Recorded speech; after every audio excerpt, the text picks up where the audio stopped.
नमस्कार दोस्तों, आप सभी का स्वागत है स्टॉक मार्केट एसटीवी चैनल पर। आज हम सिंजीन इंटरनेशनल लिमिटेड के स्टॉक का पूरा फंडामेंटल और टेक्निकल विश्लेषण करने वाले हैं। इस विश्लेषण में हम कंपनी के बिजनेस मॉडल, वर्तमान share price, PE ratio, book value, ROE, ROCE, quarterly performance, profit और लॉस की स्थिति, बैलेंस शीट की ताकत, शेयर होल्डिंग पैटर्न और उसके बाद डेली और वीकली टाइम फ्रेम के आधार पर टेक्निकल चार्ट की स्थिति को विस्तार से समझेंगे। अंत में हम सपोर्ट और रेजिस्टेंस लेवल, फिबोनाची लेवल और निवेशकों के लिए एक स्पष्ट राय भी देंगे। इस समय सिंजीन इंटरनेशनल का शेयर प्राइस लगभग 420 रुपए 85 पैसे के आसपास ट्रेड कर रहा है। कंपनी का कुल मार्केट कैप लगभग 16,907 करोड़ रुपए के आसपास है। पिछले 52 हफ्तों में इस स्टॉक का हाई लगभग 760 रुपए रहा है और लो लगभग 387 रुपए 5 पैसे के आसपास रहा है। कंपनी का पीई रेशियो लगभग 41.4 के आसपास है, जो ये दिखाता है कि ये स्टॉक अपने अर्निंग्स के मुकाबले काफी प्रीमियम वैल्यूएशन पर ट्रेड कर रहा है। कंपनी की बुक वैल्यू लगभग 118 रुपए के आसपास है। डिविडेंड यील्ड लगभग 0.30% के आसपास है। आरओसीई लगभग 13.5% है और आरओई लगभग 10.5% के आसपास है। कंपनी के बिजनेस मॉडल को देखें तो ये एक कॉन्ट्रैक्ट रिसर्च डेवलपमेंट और मैन्युफैक्चरिंग ऑर्गेनाइजेशन है, जो pharmaceutical, biotechnology, animal health, agrochemicals और स्पेशलिटी केमिकल्स सेक्टर की कंपनियों को रिसर्च और मैन्युफैक्चरिंग सर्विस प्रदान करती है। कंपनी के पास 400 से अधिक ग्लोबल क्लाइंट्स हैं और दुनिया की टॉप फार्मा कंपनियों में से कई कंपनियों के साथ इसका काम चलता है। कंपनी के पास लगभग 6,000 से अधिक वैज्ञानिक हैं और रिसर्च कैपेबिलिटी काफी मजबूत मानी जाती है। अब अगर कंपनी के प्रॉफिट और लॉस स्टेटमेंट को देखें तो पिछले कुछ वर्षों में कंपनी की सेल्स ग्रोथ लगभग 10% के आसपास रही है। हालांकि हाल के वर्षों में ग्रोथ थोड़ी धीमी हुई है। हाल के फाइनेंशियल डेटा के अनुसार सेल्स ग्रोथ लगभग 5% के आसपास रही है और नेट प्रॉफिट ग्रोथ लगभग स्थिर या बहुत कम रही है। इसका मतलब यह है कि कंपनी का बिजनेस स्थिर जरूर है, लेकिन तेज ग्रोथ फिलहाल दिखाई नहीं दे रही है। अब बैलेंस शीट की स्थिति को समझते हैं। कंपनी के कुल एसेट्स लगभग 6,795 करोड़ रुपए के आसपास हैं। कुल इक्विटी लगभग 4,726 करोड़ रुपए के आसपास है। कंपनी के पास लगभग 787 करोड़ रुपए के आसपास कैश और शॉर्ट टर्म इन्वेस्टमेंट मौजूद हैं। कंपनी का डेट टू इक्विटी रेशियो लगभग 0.07 के आसपास है, जो ये दिखाता है कि कंपनी लगभग डेट फ्री स्थिति में है। कंपनी का इंटरेस्ट कवरेज रेशियो 20 गुना से ज्यादा है, जो ये दर्शाता है कि कंपनी अपने ब्याज भुगतान को बहुत आराम से मैनेज कर सकती है। अगर कंपनी के मार्जिन और एफिशिएंसी रेशियो देखें तो इबिडा मार्जिन लगभग 30% के आसपास है, जो कि रिसर्च बेस्ड बिजनेस के लिए अच्छा माना जाता है। लेकिन आरओई लगभग 10% के आसपास है और आरओसीई लगभग 13% के आसपास है, जो ये दिखाता है कि कंपनी की कैपिटल एफिशिएंसी बहुत ज्यादा मजबूत नहीं है।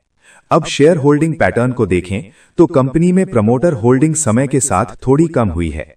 प्रमोटर स्टेक में कमी को आमतौर पर एक नेगेटिव संकेत माना जाता है, क्योंकि इसका मतलब यह हो सकता है कि प्रमोटर धीरे धीरे अपनी हिस्सेदारी कम कर रहे हैं। प्रमोटर होल्डिंग 52.68% है। हालांकि कंपनी में अभी भी बड़े संस्थागत निवेशकों की अच्छी भागीदारी बनी हुई है, जो एक पॉजिटिव संकेत माना जा सकता है। एफआईआईज इस वक्त 14.96%, डीआईआईज 25.83% और पब्लिक और अदर्स मिलाकर 6.5% के आसपास है। अगर इन सभी फंडामेंटल फैक्टर्स को एक साथ देखा जाए तो कुछ मजबूत पॉइंट्स दिखाई देते हैं, जैसे कि कंपनी का ग्लोबल क्लाइंट बेस मजबूत है, रिसर्च कैपेबिलिटी काफी अच्छी है, बिजनेस मार्जिन अच्छे हैं और कंपनी लगभग डेट फ्री है। वहीं कुछ कमजोर पहलू भी दिखाई देते हैं, जैसे कि पीई रेशियो काफी ज्यादा है, आरओई और आरओसीई बहुत मजबूत नहीं है और हाल के समय में ग्रोथ धीमी हुई है। अब टेक्निकल चार्ट की स्थिति को समझते हैं। डेली टाइम फ्रेम के चार्ट में ये स्टॉक पिछले कुछ समय से डाउन ट्रेंड में ट्रेड करता हुआ दिखाई देता है। चार्ट पर प्रमुख रेजिस्टेंस लेवल लगभग 450 रुपए, 515 रुपए और 590 रुपए के आसपास दिखाई देते हैं। वहीं प्रमुख सपोर्ट लेवल लगभग 390 रुपए, 320 रुपए और 275 रुपए के आसपास दिखाई देते हैं। अगर ये स्टॉक 390 रुपए के नीचे क्लोज करता है तो अगला मजबूत सपोर्ट लगभग 320 रुपए के आसपास देखने को मिल सकता है। अब वीकली टाइम फ्रेम की स्थिति देखें तो चार्ट एक रेंज बाउंड स्ट्रक्चर में दिखाई देता है। वीकली चार्ट के अनुसार प्रमुख रेजिस्टेंस लेवल लगभग 515 रुपए, 600 रुपए और 705 रुपए के आसपास हैं। वहीं प्रमुख सपोर्ट लेवल लगभग 390 रुपए और 280 रुपए के आसपास हैं। अगर ये स्टॉक 515 रुपए के ऊपर मजबूत ब्रेकआउट देता है तो वीकली टाइम फ्रेम में एक ट्रेंड रिवर्सल की संभावना बन सकती है। अब फिबोनाची रिट्रेसमेंट के आधार पर लेवल देखें तो लगभग 465 रुपए के आसपास 0.236 रिट्रेसमेंट लेवल आता है। लगभग 515 रुपए के आसपास 0.382 लेवल दिखाई देता है। लगभग 555 रुपए के आसपास 0.5 लेवल आता है और लगभग 600 रुपए के आसपास 0.618 फिबोनाची रिट्रेसमेंट लेवल दिखाई देता है। नीचे की तरफ प्रमुख फिबोनाची सपोर्ट लगभग 620 रुपए और 600 रुपए के आसपास बनते हैं। अगर इस स्टॉक का ओवरऑल रिव्यू किया जाए तो फंडामेंटल के हिसाब से ये एक स्थिर और क्वालिटी कंपनी मानी जा सकती है, लेकिन वर्तमान समय में इसका वैल्यूएशन थोड़ा महंगा दिखाई देता है। टेक्निकल चार्ट के हिसाब से भी फिलहाल स्टॉक बहुत मजबूत ट्रेंड में नहीं है और चार्ट पर कमजोरी दिखाई देती है। जो निवेशक इस स्टॉक में नई एंट्री लेना चाहते हैं उनके लिए बेहतर रणनीति ये हो सकती है कि या तो 390 रुपए के आसपास मजबूत सपोर्ट पर एंट्री का इंतजार करें या फिर 515 रुपए के ऊपर एक मजबूत ब्रेकआउट के बाद एंट्री के बारे में सोचें। जो निवेशक पहले से इस स्टॉक में निवेशित हैं वे 390 रुपए के नीचे स्टॉप लॉस रखने के बारे में विचार कर सकते हैं और 515 रुपए के ऊपर ब्रेकआउट का इंतजार कर सकते हैं। दोस्तों, इस वीडियो में दी गई सभी जानकारी केवल एजुकेशनल और रिसर्च पर्पस के लिए है। ये किसी भी प्रकार की निवेश सलाह, खरीदने या बेचने की सिफारिश नहीं है।